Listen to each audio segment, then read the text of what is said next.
And this is lifestyles of the poor and unfucking fortunate. But I tell you what, bitch, we got. What's going on, everybody? This is Chad Arms with Chad Arms TV, and we are here with one of the legends. People better not forget this. If y'all are not on point with this, man, City Paper, man. Yeah, what's up, man? I'm glad to be here. One of my favorite artists from the city, and has been for years. You have been for years. I appreciate telling Fate, you and Lido, bro. Yeah, I appreciate that. Somebody from just the country in Greenbrier, Springfield, like, coming in to like getting into rap music. Yeah, y'all were some of the first artists from Nashville that I heard, other than Stack, and Kwani and Pistol. Yeah. Good stuff, man. Appreciate that. Yes, we're just gonna do an interview with you, man. I know, kind of just do like we normally do. We'll start off. You want to speak on like childhood, like growing up? Okay. How that was, and maybe what got you into music? Yeah, for sure. I pretty much grew up in a neighborhood, inner city Nashville. I mean, I had a 2-parent home. You know, I was well taken care of. We wasn't rich, but we wasn't really poor either. Right. My pops was a football coach, and what happened?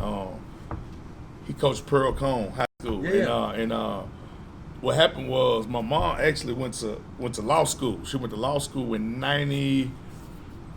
She was in probably 95, 94. Yeah. Well, what happened was I moved with my auntie. My auntie stayed in the projects, which is her sister, because my dad was doing like full-time coaching and stuff. So basically, I moved schools and went to here at middle school, and that's kind of in the inner city by Joe Johnson area or whatever, and that's kind of where I grew up at. I grew up in North Nashville, North and West Nashville.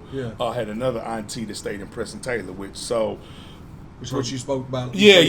And that was the West Nashville part. So visiting both areas and going to school out there, that was all my friends. It was kind of like going to the centers, playing ball and stuff like that. I was an athlete, so we did the sports real big. Yeah. And that's all kind of my stories was more sports stories until I started doing music. It's crazy because I met Pistol's his cousin is really kind of like his sister, but it's really his first cousin, and that was my girlfriend in 8th grade, 9th grade. So that's how I met Pistol. Okay, all right, so I kind of like he liked me and stuff, and me and her was kind of like in a little relationship, and I rapped for him maybe in 9th grade. Okay, and so I was probably I was in high school like in 9th grade, and I seen him. And I was just telling my homeboy Ron Slade, that was like my best friend. He played for UT. Oh yeah, Ron Slade, my best friend. So he was in the car and shit, and I was like, I'm gonna rap for him, whatever. And I had this one rap, you know what I'm saying? Yeah. And I was trying to get up the nerves and stuff because the time was '96. He just dropped money. Bro. Yeah, he just dropped Money in the Power. Yeah, bro. And he used to be in the hood. Yeah. We in the hood and shit. And I'm over there with his cousin and shit, and he walking in and out with the big Desert Eagle and stuff like it every day. So he was like, what's up, little niggas, or whatever. So Ron was actually popping in basketball. He was a year ahead of me. Yeah. So they knew Ron in the neighborhood because he was popping. He was a 10th grade at Pearl Cone, but he was already kind of finna blow up. Yeah. And they kind of was talking to us or whatever. And anyway, it took me about maybe a month or two, man, to just get up the nerve. We didn't see him every day, but we might see him once a week. And he had this crew already, PJN, and they was over there, and they was the cousins of my girlfriend. Yeah. And I was like, man, one day I just went over there. Man, I think I had a little, I don't know if I was drinking some St. Ives brew. It was something that got my little nerves together. Yeah. You know what I'm saying? I was kind of lit. I was like 15, and I walked up to him, man. I rapped this rap. I don't know how good it was. But he was like, it's cool, man. But long story short, man, he kind of took a liking to me. In about a year, I was kind of in the group PJN, And actually, I didn't ever get on the record. It took me like 3 years to get on the record. Okay. From that day, I was in the group, but I never made a CD. Yeah. And probably because they were a little older, or if they weren't older, they probably dropped out of school when they used to record back in the day during the day, and I had to go to school, so I used to miss all the big boy recording sessions and stuff like that because I was in school. And one time, playing ball? Yeah, I was playing ball. Basketball, football, And actually just basketball, but football I played into 9th grade. But my pops was the coach, and we was just real big, and Pearl was blowing up in that time. Y'all were killing it. So that was the primary focus. So going to 11th grade, I made the first CD, which is Speedballing. Speedballing from P. Gates, and that was I probably made about 4 or 5 records on that one CD, and you was going by paper then? No, it was Lamar. Oh, that was Lamar PJN. Yeah. So that people don't even know that. Yep, yeah. So yeah, that, Speedballing. So yeah. I did this song. Kick My Dough In, and I was like, I'm the 17-year-old for 17 in the rig, but that was me. Yeah, so, yeah, but like, yeah. I'm That's Lamar, crazy, but that was bro. two different. So that was the beginning of my rap career, and it was so big at the time because I was in high school and being on the Pistol CD in high school and being on 4 or 5 songs on Pistol CD in high school was almost the equivalent of dropping a big record today. Yeah. Even you know what I mean, because you couldn't even be close to these dudes. So just going to high school and being on Pistol CD, which was selling a couple 100,000 copies. Yeah, he was moving units. Yeah, real units. That was still when CDs were real units, and I was on there 4 or 5 times. So that kind of propelled my rap career. You know, at that time. Gave you that, plus, you said you'd only been doing it for like 2 years probably at that point. So I met him and I met Pistol when I was 15, probably in '96, and that Speedballing came out in '99. So it was 3 years. You know what I mean, for me to get. And I was recording with Pistol for those 3 years. I just didn't make a CD. The CD prior to that was Ballaholic. Ballaholic, yep. And I was on. Basically, if you look on Ballaholic, you'll see the song "With It, With It." There's some history. You'll see the song "Y'all Niggas Is About It." And Young Buck is on the middle verse, but they got little markers because they mixed it up. I did the ad-libs for Young Buck, and they didn't put Buck on there. They put me on there. Yeah. So that song Buck is like started out a small time nigga, whatever. That was Young Buck, but I'm doing the ad-lib. So I missed that CD. Then the next CD was Speedball, and I'm on there 5 times, and that was my propel to kick my door in. I did a 16 bar, and I was like, who was this little Mark? I'm one of them niggas that motherfucker robbed. Yeah, he got me hot as fuck. Watch this 17-year-old put 17 up in his rig. So that was me. Yeah. So that was bro, that's some chills right there. Yeah. I didn't know that, man. Yeah. That's cool. Is that the first time, I guess, that you had, with Pistol, did you already know Buck then, or were you just in there? Yeah, so I knew Buck from being in the studio with Pistol. So you got to realize that these studio sessions back in the day, which was 96, 97, 98, 99, was all at like Quad Studios. Yeah. And big studios, Love Shack and all this stuff. And they'll be there for weeks. Yep. They'll be there because they had these CEOs back in the day, Paul Woods, Demo, all these people. Yep. And they'll set it out and you come in and out and people record and you sleep there and you get up and make a song and they'll put you on. So it's almost like you got to be there. Yeah. And that's when I met Buck. D-Tay is on that CD. I met D-Tay. But me and Buck, I mean, we might have met once or twice, and we knew each other vaguely. Just from that. But he got on that CD, and then he kind of did this thing. But it took me a little longer. After that, I was 17 when that CD came out. Graduated from high school. Yeah. I had caught a case in high school, so we kind of got in some trouble, whatever. We kind of caught like a big case of a accessory to murder case in high school. So I kind of stopped, graduated, and went to college, played basketball for 3 years in college. Oh, what college was it? So I went to Ball State for 2 years. Then I went to this other small college for the 3rd year, like an NAIA school. Played ball. So I was from 18 to 21. I was playing ball. So I didn't do nothing. So that's when it stopped. So I had a son in high school. So as I was playing ball in high school, I really stopped rapping. But people knew me for rap. Yeah, they knew me for rap. And fun story. I played junior college basketball against Shelby State in Memphis. And while we were playing, my whole team, this dude was passing out CDs at Shelby State. It was Joe Gotti, right? Oh, wow, yeah. So yes, it's crazy. So I played, So Ball State played Shelby State and shit like that. So he was passing out CDs, and after the game.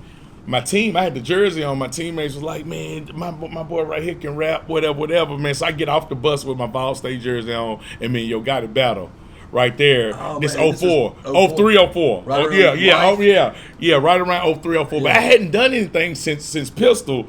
But you always just I did the next CD, which was I'm sorry, let me take it back. Get Your Weight Up. Yep, I'm on there. I'm from the city. Then that's me on there. I had a 16 ball on there. But so my teammates kind of hyped me up. Me and Yo got it battle. He remembered me from battling him. Because 6 months later, he made the I Got White show, and he started kind of bubbling up. Yeah. And he remembered me, and I went to a show or whatever at the Roxas downtown, and he remembered me about 6 months prior from battling him. Was that before he dropped Life? It might have been right before. Yeah, I'm not 'cause I sure. remember That that shortest was on- I think that was 04-ish, yeah. 03, 04-ish or Yeah. whatever. But that was the He was shortest. still bubbling. Yeah, he was still He bubbling. He was was coming around state or whatever. He met me and Lito. Lito met him. That's how me. So it's a little small world. But yeah, that's all kind of the procession from 99 to 2003, 2004. And then when I left school in 04, I left college. I started recording Real Talk Volume 1. I got back to rap and named myself Young Paper. But before that, it was Lamar. Hope you banging Lamar. Yeah, I was PJ and Lamar, who was in a rap group, but that was the thing. Then when I don't know what made me, I guess we talk about that. I don't know what made me change to paper, but when I came from college, I graduated from Ball State, and I got my associate. I went to this other small college up in Iowa to play basketball, but I didn't go D1. So you wanted to go D1 from JUCO, right?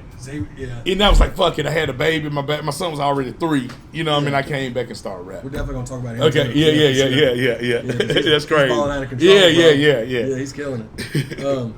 So we'll just pick up from there. So, Okay. so you do the Ball State stuff. You and Gotti battle, and then where did you start to see? You started Real Talk Volume 1, like you said. Yeah. Is that when you got to where maybe you met Fate? I know you said you and Fate used to do stuff. Yeah. I go to I go there.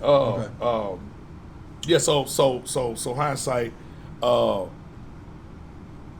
I was recording with Pistol in high school, I left Pearl Cone. So this is a pivotal moment. I left Pearl Cone my junior year. Like I told you, I got in trouble in high school. Yeah. So I left Pearl Cone and transferred to Hillsborough my senior year.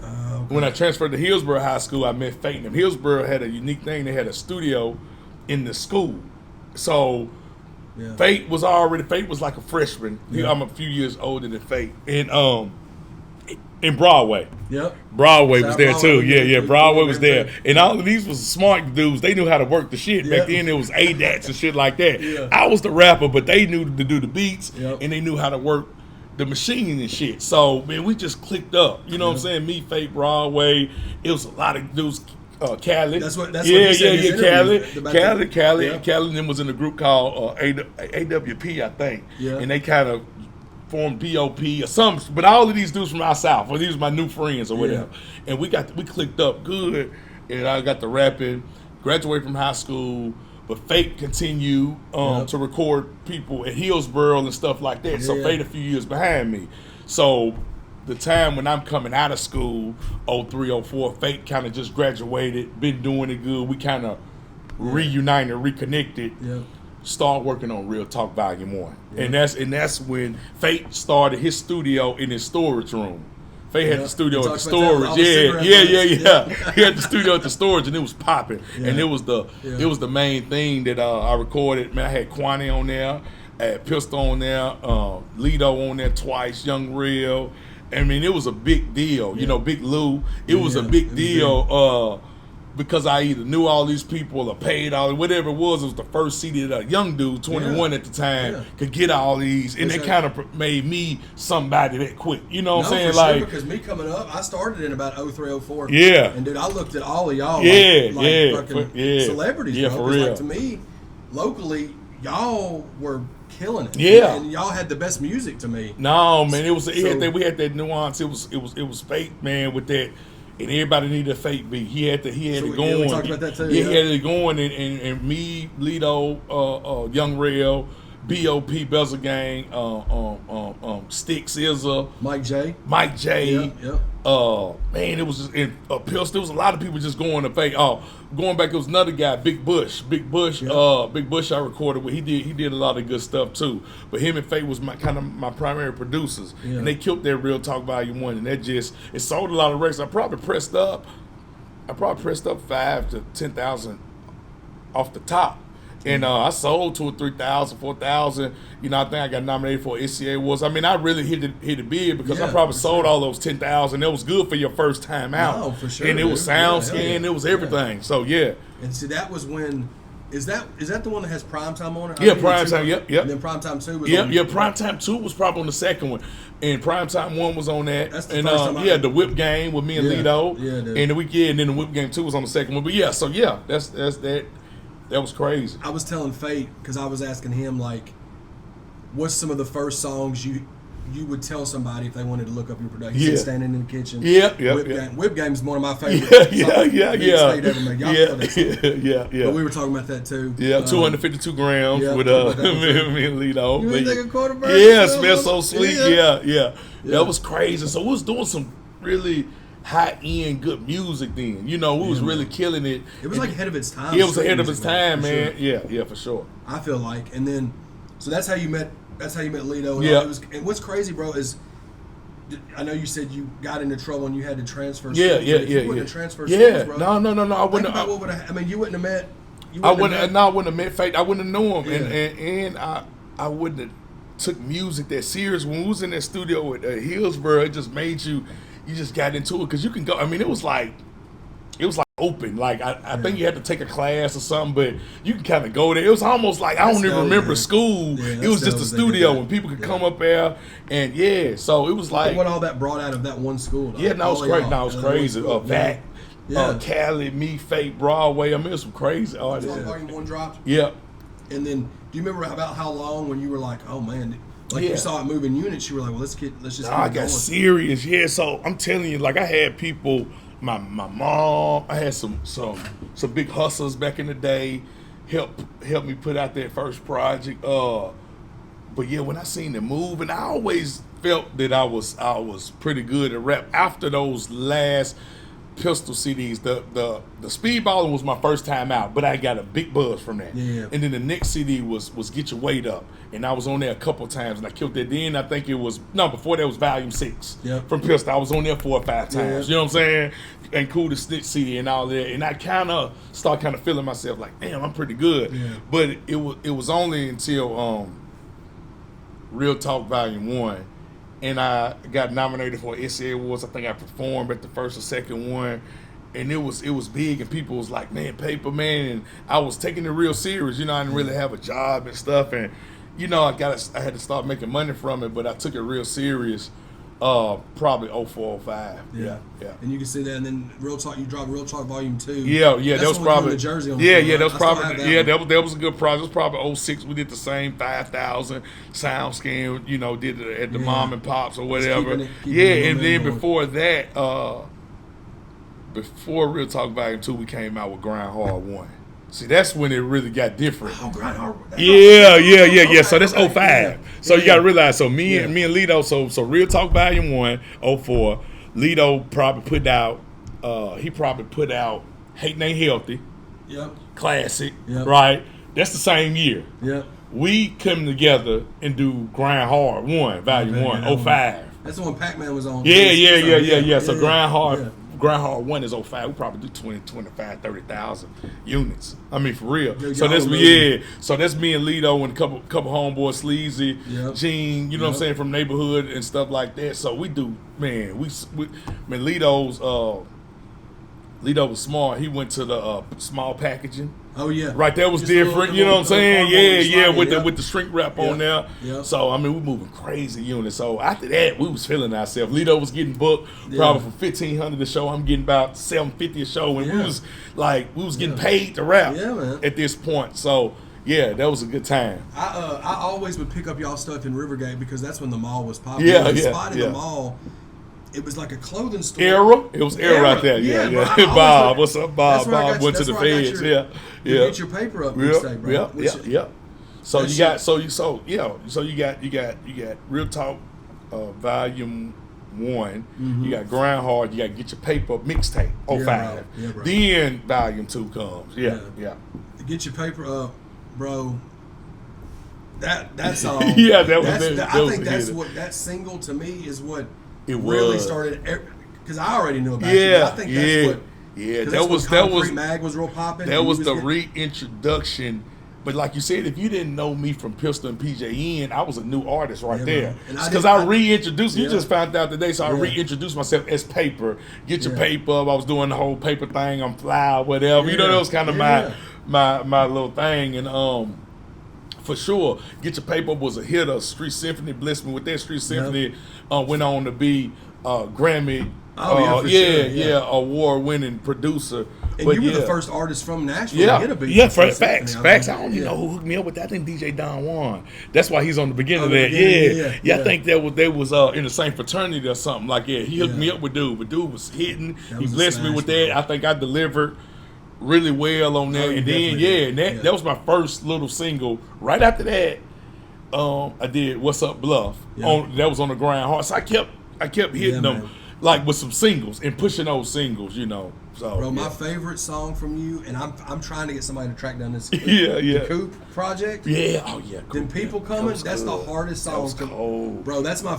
I'm a big fan of your stuff. Yeah. But I was telling Lex that I was like, bro, tell me you still got that album. Because you can't look it up on YouTube. He's like, I still got it. I was like, it was crazy, dude, because those records were before we were really uploading stuff on the internet, and I was kind of still am slow to the internet and stuff, and I was just kind of like the street, you know, hitting them with the streets, you know, pressing up projects, putting them to the mom and pops. But so the Coop project, me and Coop was on that. It might have been 07, 06. So all this is consecutive. I just remember because that was my favorite verse from you though is your verse on the song with Rail and Fate, the Willy Wonka. That's tough. Bruh. Yeah, it's tough. I went at it. Rocky Marciano went. I went at it. When you did that on the verses. On the verses, Yeah. That's crazy because I didn't. It took me a while to put together my format for verses. Yeah. Because I was a little. To be honest, I was a little nervous. Being that I hadn't rapped in a while or even performed, I didn't know how I was gonna take. But putting that on there, to your point, was good. You know, I thought even when I played it, because Fate killed that beat. You didn't look like you hadn't rapped on a while. Like I you know, still had saying the same swag and stuff. Yeah, it went over good. I used to practice for it. Yeah. I practiced for it, and I don't think Elroy, you know what I'm saying, he told me, he said, man, he didn't think I was going to really work at it and practice. But when we set it up, I was working on it with my family and stuff for like 3 or 4 weeks. I wanted to have a good showing. No, for sure. Yeah. And the way they shot and everything. Yeah, it was good. It looks big like boy the shit. like Yeah, for real. No, that was sure. good. We were talking to Fate on the podcast. And saying he was talking about a verses with him. It would be like him and like band players. Yeah, that'd be good. Because see, with Fate, it'd be like vintage a little bit. Yeah. So that would be dope. Yeah, that'd be killer.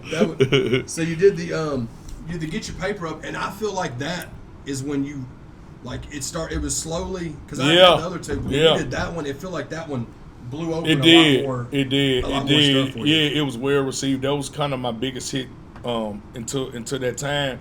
And it was like I was doing shows off, and that was what I was performing on. Yeah. You know, that was my go-to. You know, the last song. You know, you hit what you perform on and stuff like that. But Get Your Paper was that early song that got me to the next level for sure. Yeah, for sure. So then after that, did y'all do the second Grind Hard, or did you do pay-per-view? Is that when you started doing? It was the second Grind Hard. Right after that was 06.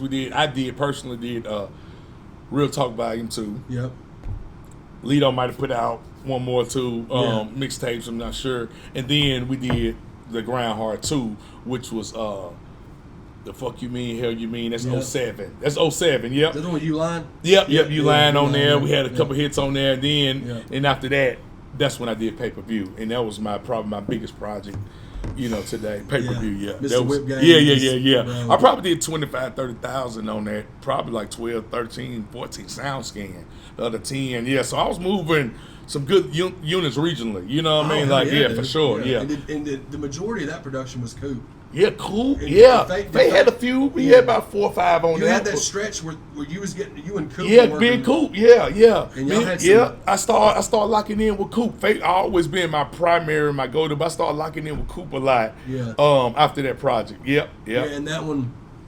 Is that the one that's got One for the Money on it too? Were you Yep. Me and Mo. Yeah. That was a dope project, dog. Yeah, for sure. And then that's kind of where that kept going. So you did the pay-per-view. Would you say that's your most successful one? I think so. My pay-per-view, So it gets weird. So you did pay-per-view, then it starts going into the mixtape even more era, which I start kind of making singles. So money do too, so basically I did shit, let me go back. Real Talk Volume 2, you had I'm a Hustler on there. I'm a Hustler. Gotti was my biggest to that day. So now you go from Get Your Paper Up to What's Up Love. Yeah. And then you hit with I'm a Hustler. And I'm a Hustler got me to that next level, right? Yeah. And then I dropped that. I put that again on pay-per-view 1. Yep. And then 6 months later I made Doughboy Swag. And Doughboy Swag, bro. they get me probably 4 or 5 years. Yeah. And that was kind of on mixtapes. I really wasn't dropping until probably I did Doughboy Swag. This was one of those but I didn't drop an album, right? Until I did the thing with DJ Scream. 2010 and 2011, It's pretty much this was Monday do Doughboy Swag probably for 3 years, just making that song kind of got me start giving me some money. And then I dropped the stuff with Young Buck in 2012. So that's the Gas Project. Gas Project. So, You want to talk about when you switched from paper to the city paper? That was a unique thing because when I did the Doughboy Swag, I was whatever I came up with. Broadway, shout out to Broadway, done that track. It was crazy.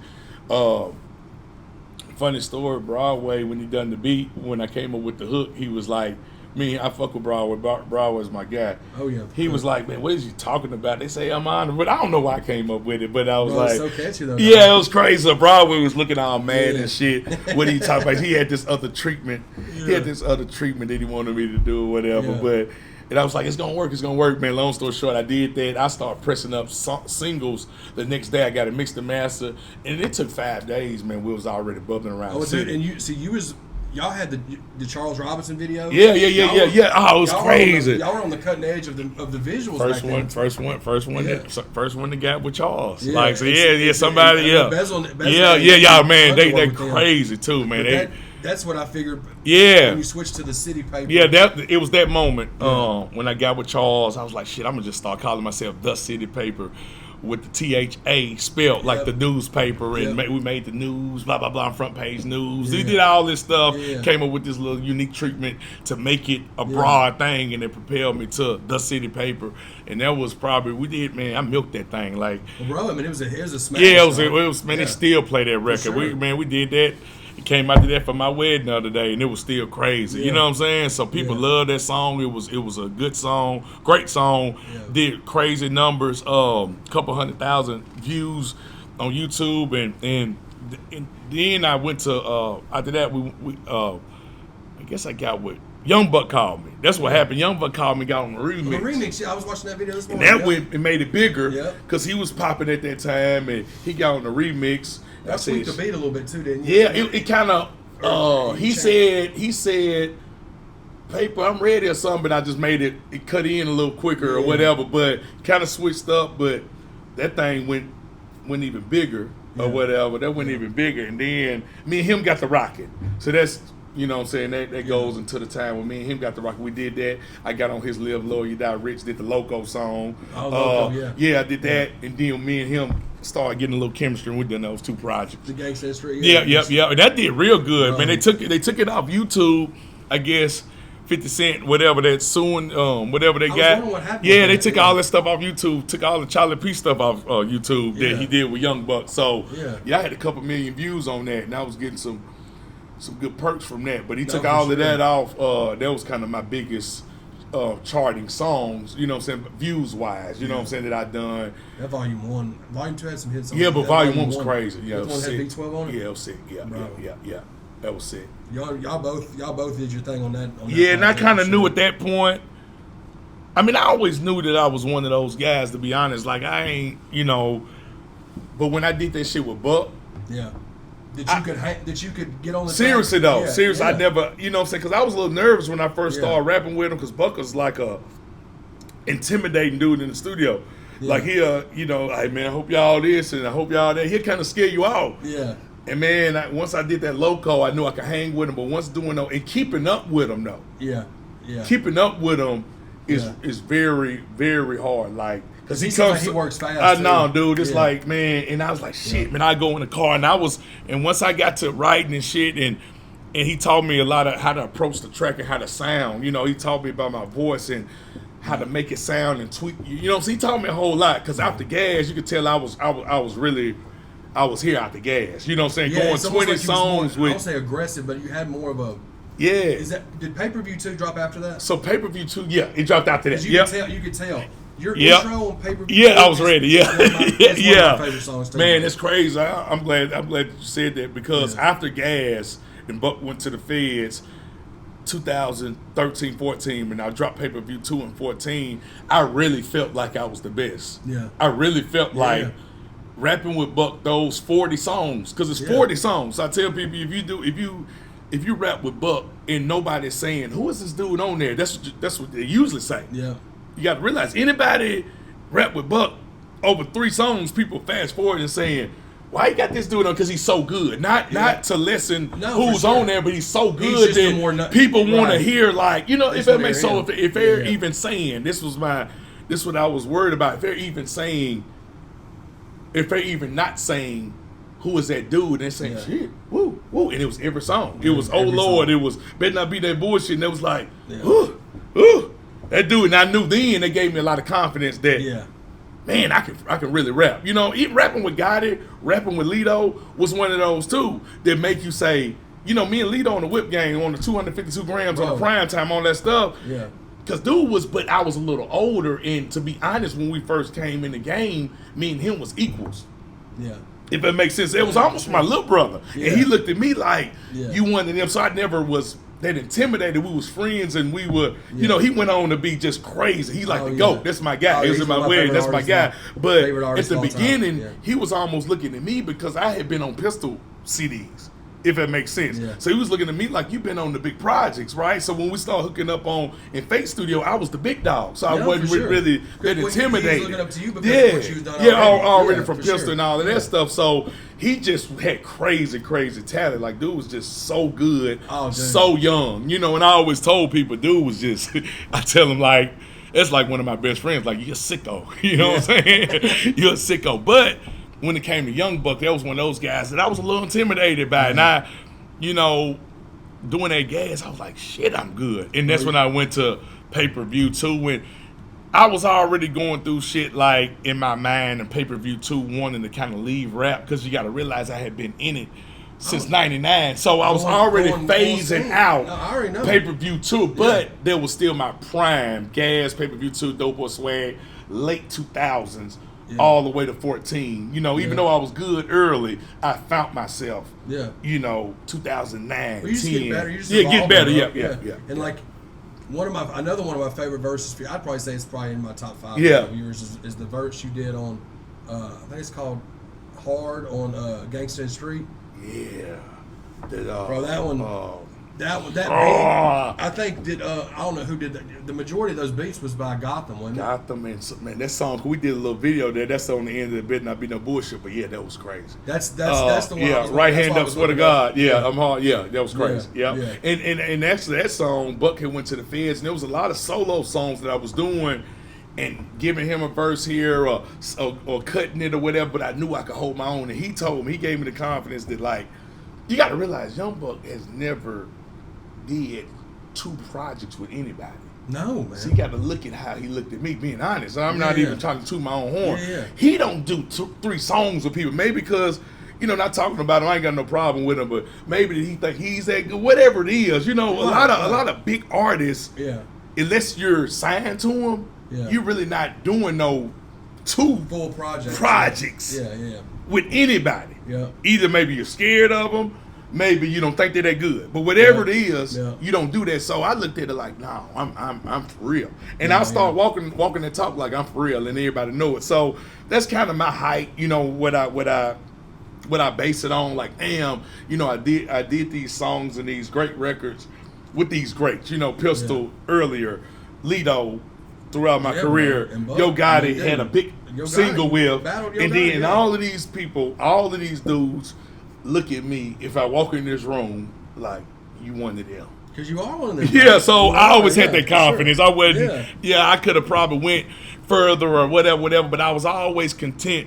I was always content with the way my career went, what I've done. Like I knew that, you know, it was almost like going mid-major in basketball or being one of those Damian Lillards or John Morant's that I always knew that was that good. They was under-recruited. They went to small schools or whatever, but they was always that guy. And they knew it. If you talk to them guys, they knew that there was that guy. So that's kind of like my career. Those gangsters, did y'all record all those songs in one little time period? Yeah. It's probably Gangsta Street probably did it in 2 or 3 weeks, both of them. Oh, wow. We did like 40 songs. You know what I'm saying? It might have been a month. Me and Buck was hanging together probably about 5 or 6 months, but you got to realize he left. He left and went to the Feds 18 months the first time from 2012 to 14. So we had done the first one, and I still had enough songs to split it up. So when he was on house arrest, probably about to go, we done probably that 2. It was kind of rushed. You know, it wasn't as good as one, but it still was quality songs. But we kind of, but it was probably the first crop of it was probably in 3 to 4 weeks, and then he got on house arrest. He was about to leave, and we done another 10, 12 records. Yeah, but I mean, even like you talk moving into pay-per-view too. That's the one that's got Black Friday on it. Yeah. I really. That's a solid project, dog. It was really really good. That project. Man. I love the project. And I sold pretty good, and I did pretty good. It was moving to more digital. Yeah. It was moving to more internet. It was already kind of internet, but I still was. You know, you still had physical CDs. But no, that was one of my favorite projects. That's probably my favorite project. You got to realize I didn't really do many projects. So this whole time, you're only talking about 5 projects. Yep. You see what I'm saying? But I milked singles, and and I kind of was a lazy rapper, to be honest with you. I always been quality over quantity. Yeah. And some people are more quantity. Like, you did with Young Buck, he gonna rap 1,000 songs in. Man, I'm like, why we rapping all these songs? I'm finna make this one hitter, and I'm gonna go on a promo. I was kind of like a club guy. I want to move around and, more than a rap guy. Yeah. It's 2 different people. A lot of people are rap dudes and not knocking them. There's some dudes that can rap a whole lot of songs. Right. Lito put his shit out though. Lito rap a lot of shit. We got a lot of projects. Like, I'm like, damn, how you get that many words to come up with this? Yeah. So I was really good, but I didn't believe in overdoing it. No, yeah. So I do one project, it might go 3 or 4 years. Yep. I might do a mixtape in between that, do another project. It's a big thing. Though, stay relevant. That's what matters, dog. Yeah. So I didn't do many projects. Like you got Real Talk 1, 2. You got Pay-Per-View 1, 2. You got Dopamine. That was a pretty good project. Yep. With E-Mac. Me and Jelly Roll hooked up on that. We was dealing with the same. Man, I talked to Jelly, man. Somebody was giving us a lot of money. I don't know how. It was a lot of money then to manage us. 2000. Well, I met Jelly probably and shit. Me and Jelly been cool probably since 03. Yeah. I think I met him when he did a freestyle contest at Outer Limits and he won it. Well, Fade was telling us the story about that's crazy. Fade up from the gas station where he went to.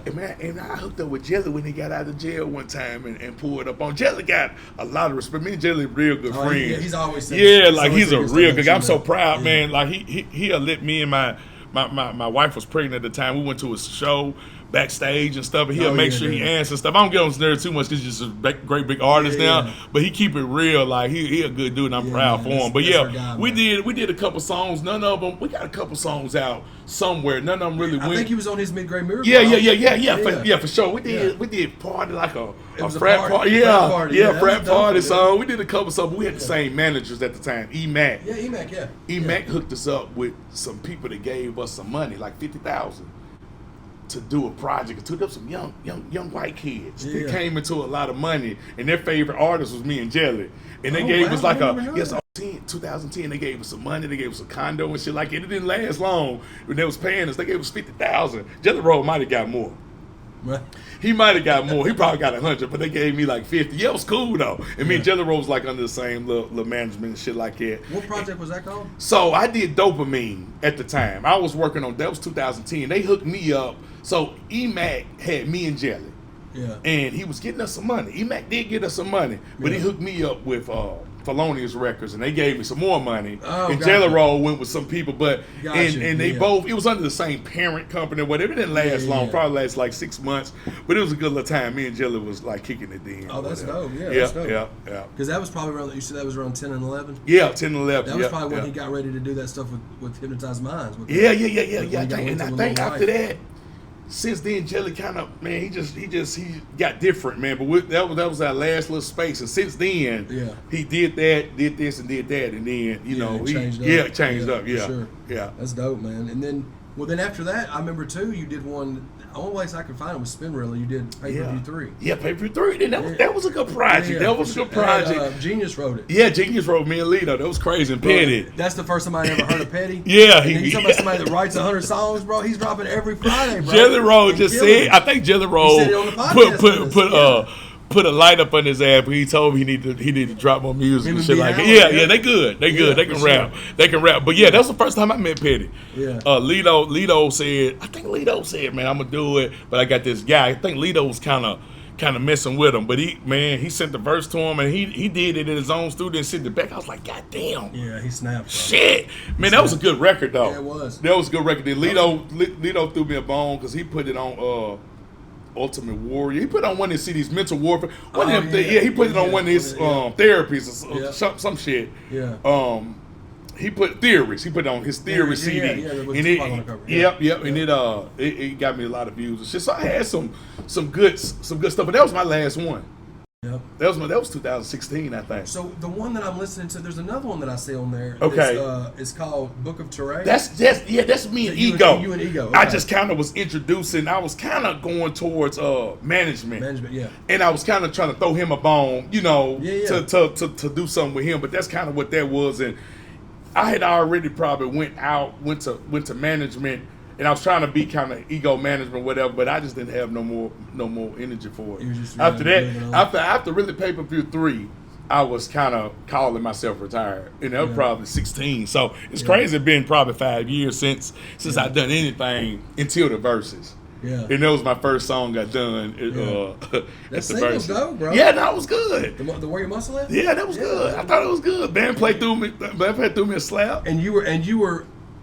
It was different than what it was. Still paper, but you were more aggressive. on it, bro. Yeah. I think it came from an angry place, but I think I still delivered well. it didn't It was sound catchy, like and it was yeah. and then it went on to, but it was in the heat of the battle when Elroy, and that was to be honest, like Roy said, he did bring me out because I had to go get a beat from band play, go record, go be a rapper, like so. And after that, I had no more energy. I posted that one time, and I never posted it again. It was over and done with, and it was gone. I had an inkling. That was about a year ago. I had a little energy and motivation up until then. The day after that, but I promised 2 days after that I was done again. I thought I would. People was like, "You coming back?" And I thought about it. But I just had no more energy for rap. Yeah. And actually in a happy place though. Like some good, people, man. some people flirt with it. Some people, I think I've done it so long, and it brought. If I could do it like Jelly Roll and have those fans and sing, damn near songs for the heart, and nothing's gonna happen. But for my music, you had to be in it. Yeah. You had to be in it, and this is my truth. No, for sure. This is my truth. I just didn't have no more time to be in it, But to Brian, be active. Better do it that way than not have and just half-ass something. Yeah, for real. And then put stuff out and be like, well, you can tell he. Yeah, it's best that you did that. And I promise, I thought those last projects, were going down, but they were good projects. I thought it was quality stuff, but it was probably Pay Per View 2 when I was mentally. Yeah. I still stuck around. Yeah. But I was mentally out of it. Pay Per View 2. That was 2014. Yeah. So I just went those Barry Sanders career where it was good, and it was That's my favorite player ever, bro. Barry Sanders. And I actually was going to call my last CD Barry Sanders, and people weren't going to know the meaning of it. Was going to just be like a hit, a good, and then gone. Still had some years left, but you decided. Yeah. I still think about it all the time. If he'd have kept playing, bro. Yeah, He it's didn't want to crazy. break Walter Payton's record. Yeah, no, he was just a good guy. You know what I'm saying? I love that, man. So after you did that, you just started doing. it's just because you said you got kids, right? Yeah. So now you you've basically just been doing the family thing. And Yeah, working yeah, man. Just working. I got a couple businesses, man. I just work, hustle. My business is that's where we at right now. Got a nonprofit that got like 8 after school programs running at the same awesome, time. man. Yeah, in the Yeah, inner that's city. awesome. So I started that probably 5 years ago. So after school right now, my people go. We got in the inner city for at-risk kids or whatever. Yeah. And I've been doing that 5 years in So full since motion. you stopped doing the music, Yeah. And my parents already were doing it, and they Yeah. kind of threw it to me, and they retired, and me and my brother do that. So that's the nonprofit. Then we got a for-profit where we train kids to get scholarships, football scholarships and stuff called National Playmakers Academy. We had Jalen Ramsey. Jalen Ramsey came to our program. Jacob Phillips from the Browns. All these dudes, they train with us, and that's how they got, a reason kind of where they got the scholarships. We also do basketball. We got trainers that, of course, my son plays basketball. So I do all that type of stuff now and hustle. I work a job. I do anything but the rap thing is, you know what I mean? I'm just a regular guy. So I changed my name probably like 5 years ago to Marcus, and I did that on purpose. When I did that, that was my retirement. Marcus Fitzgerald, you know what I'm saying? That'll trick my mind to say I don't rap. You know what I mean? Because when I look at that, my kids just know me as that. They know me as Paper, my son, of course, and my daughter's 11. They know me as Paper, but they helped me get out of Paper because it was so scary to them. You got to realize, and this is now, you got to realize how the streets is directly correlated. Urban rap is directly correlated. Sure. With music, right? And I didn't want no part of it no more. I had already caught a couple cases or was involved in a couple cases. It scared the shit out of me. So I was scared of it, truthfully. Yeah. And I was like, man, this life I take my little few dollars, you know what I'm saying, and get to go to games and get to do everything, get to go to the PTA or the donut thing, and it feels good to me. So some people won't. Some people say that they want the other way. You know what I mean? But that's fine too. Yeah. But for me personally, I like this way now. How old are your kids? My son is 20. Yeah. Yeah, my son is 20, and my daughter's 11, and then I got a little boy. That's 1. Oh, so you started. So they all spaced out. Twins, And I was excited about that too. Yeah. It's fun. So I got a little boy. He's about to be 2. Just got married and stuff. So I'm just living the modest kind of life. But you're happy though. Yeah, I'm very happy. That's what matters, yeah. Like, as long as you're happy, regardless of, what you used to do. Like people can always go back and listen to that stuff. Yeah, facts. And then a lot of times, I love to do it. I love listening to my own self. I love to listen to my music. I think, it's timeless. Like I get in the car, we out or something, and I'm putting in, and I get hyped. I feel good, and I appreciate everybody everywhere I go. You know what I'm saying? I appreciate this. I appreciate this a lot, because that's what you do it for somebody to pat you on the back and say you done good, and that's enough for me. You're one of the ghosts. Yeah, that's enough for me. And then I did have that moment where I could get back in it with the versus thing, and that was good. But as far as doing it again, I'm cool on it. Yeah.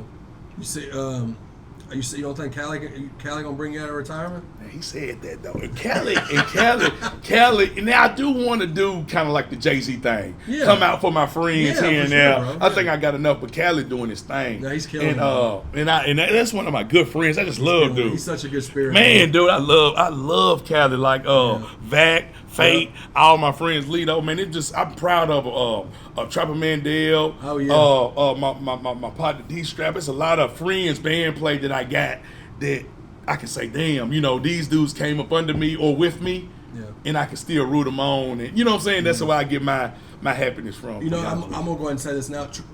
Trapper Mandel to me reminds me of it's like this generation's Paper. No, for real though. That's why I think I like dudes. Yeah, so much. Facts. Because when I first heard him, I was like, he's like Paper. Yeah, he's kind of like that spirit of himself, and just he got my swag. That was my little brother, man. He was when I was in my hay.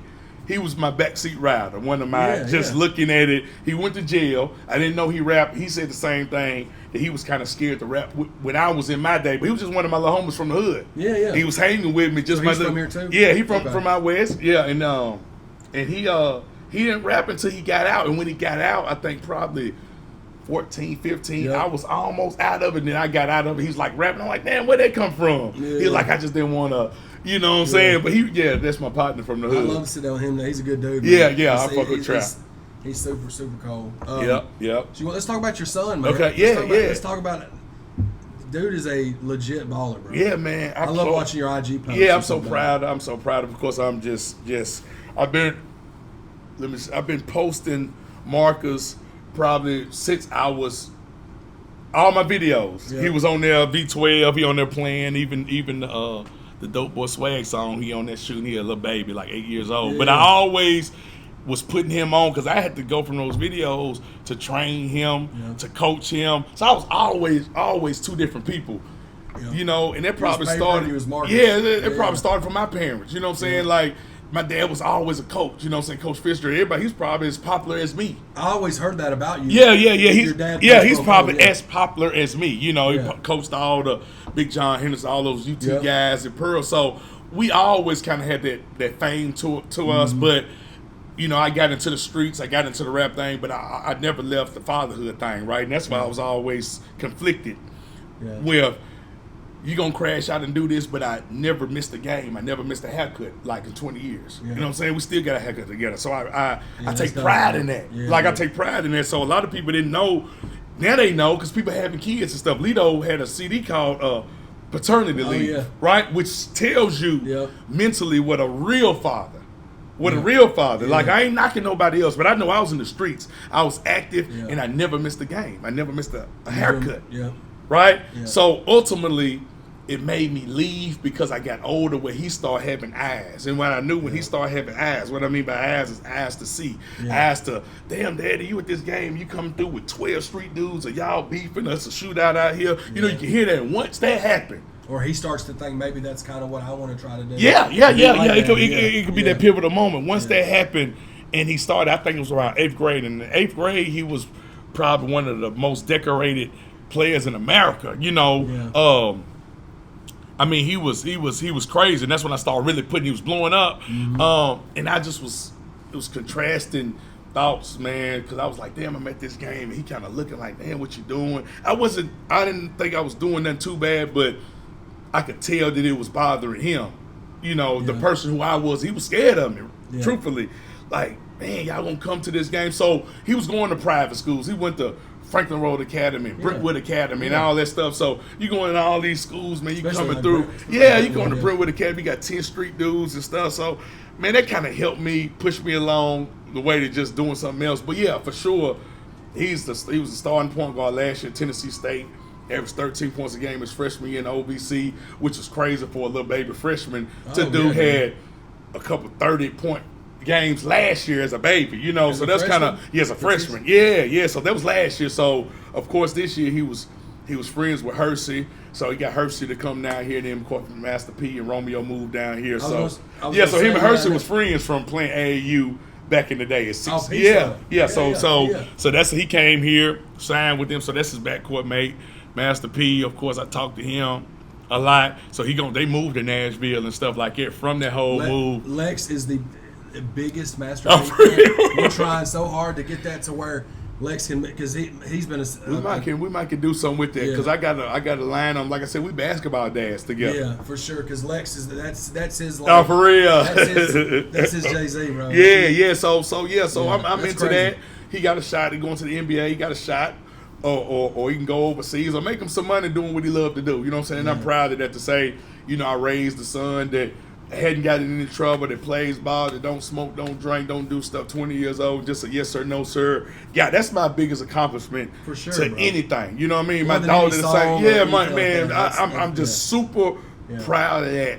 And maybe overly proud. I don't know, but I don't care. Think you can be overly proud. I don't care. And I used to tell people, man, when your kids is everything. I'm sure that everybody, when you get them, you'll want them to do good. And like my daughter's a soccer player. She didn't even get a goal, but when she got close to getting a goal, I posted it and I was the same proud of that. Yeah. And when my son getting 30 points, you know what I'm saying? It's the same feeling. Yeah. It's the same feeling. Or my little boy walking, it's the same feeling for all my kids. But he's the oldest one. He's the one I had while I was kind of leaving high school, and that's my baby, the oldest one, but it's still my baby. Now I got a little baby, I'm getting the same joy and feeling from. That's dope that you're that they're doing, that he's doing that, and then you kind of got like a grown son. Yeah. And then you got a daughter. Yeah, in the middle. Yeah, it's crazy. You got the So my babies. day is daycare. Then like I was talking to my son about my daughter in middle school. Now some boy like it, and the mom took the phone because she said she didn't like him, but the mama she said she didn't. So I'm going through the middle school stuff, right? Then my son, the girls, so and then I'm going through my son. I got to get him ready to play his first game on homecoming this week. There's gonna be 10,000 people, and hey man, you ready? You know, so I still got that nervous feeling from him to do good, if that makes sense. Because I don't want, you know what I mean. So you want also this is my day from daycare to middle school to that, so I'm all over the place. That's enough for 8 hours For sure, a man. week. And I appreciate you taking the time out of your day. to Yeah, I sit down with appreciate us, you, bro. man. I appreciate it. We I love appreciate it. it. You'll definitely have to swing through the borough one night, come down with Fate and get on the podcast. Yeah, man. for sure, man. Fate, my guy. And like I said, I checked y'all stuff out with Jelly Roll and Lil White, and I'll be looking forward to seeing Fate. But yeah, I'm just anybody that's doing something, pushing the culture forward, and I'm rooting for all these guys. You know what I'm saying? Sure, I seen it with Jelly Roll, and every time I see a Jelly Roll post, I at my wife, and I'd be so proud. You know what I'm saying? Yeah. He always hit me back like, bro, you know what I'm saying? Just always show me their respect. You know what I'm saying? Because he's doing his thing right now, and it's a lot of them. Yeah, it's a lot of them. He's performing at the what's it called? Grand Ole Opry. Wow. November 9th, man. Wow. It's crazy. And he was like, man, I can't. Like he did in the podcast when he broke down. He's like, I can't. At the Ryman show, he was like, I can't believe this is happening. Yeah, he's so 10 years humble ago, though. Yeah, for real, You man. know, we were doing shows at the same. Yeah, same. and We done got 200 booked together. Yeah. We done got booked at these little spots downtown where they trying to pay us in the back door because they got $300 for Jelly, Yeah. $400 for me, $500 for Star, and I'm like, man, fuck it, man, just for real. Yeah, it's dope to see where it's come to from here. Yeah. But man, another thing too, before we go, are you trying to get all your stuff on, like all your old stuff? Yeah, so yeah. I'm trying to compile everything. Actually, I'm trying to get some money from. I got some stuff that I can make some money from, but I got somebody doing my ASCAP, my publishing and everything, and even compiling all my stuff to put it on one channel and just kind of release it, just salvaging it all. Yeah. Because it's so scattered. You know what I'm saying? That's kind of how my stuff was, and it's kind of how the evolution was to the game. You know, I came in when it was like this, and it evolved, and sometimes you just don't keep it. We came in from CDs and even vinyl. My first Get Your Paper Up single, C-Wiz, C-Wiz just called me, but all those early DJs made me press up the vinyl. You had to pay $1,000 for them to spin it. You know, they were still doing that. So it come from all of that to now. You know, you got to good compile. residual to come, like stream revenue. Oh, man. facts. Because Facts. you got some songs that are still to They're still playing it. Man, most still of my time. songs still played in the club, still played at TSU on the radio. Swag and Yeah, like all those. even on the radio, they said I'm ready, and that's me. You know what I mean? On one-on-one when they always did it as they made ad lib. So you know what I mean? It's cool. I just got to salvage it all and compile it and get it together. Do you have all of it? Yeah, I got all As long of as it. you got all of it, then you good, man. Yeah, I got it. If you got questions on how to upload it, I can help. Yeah, with you that can help shit. me on that. I need that for Just to sure. make sure you can get you. Yeah. Whatever you get from it, that's just It's money. extra. Yeah. Sometimes I can use it Yeah, for sure. for real. Man, we appreciate it so much you sitting down with us, man. Shout Arms TV. Hopefully we'll link up again, maybe on the podcast. Yeah, we'll do that. And We'll do We'll that. definitely stay in touch, man. But I appreciate you, dog. I appreciate it, man. Thank you. No problem.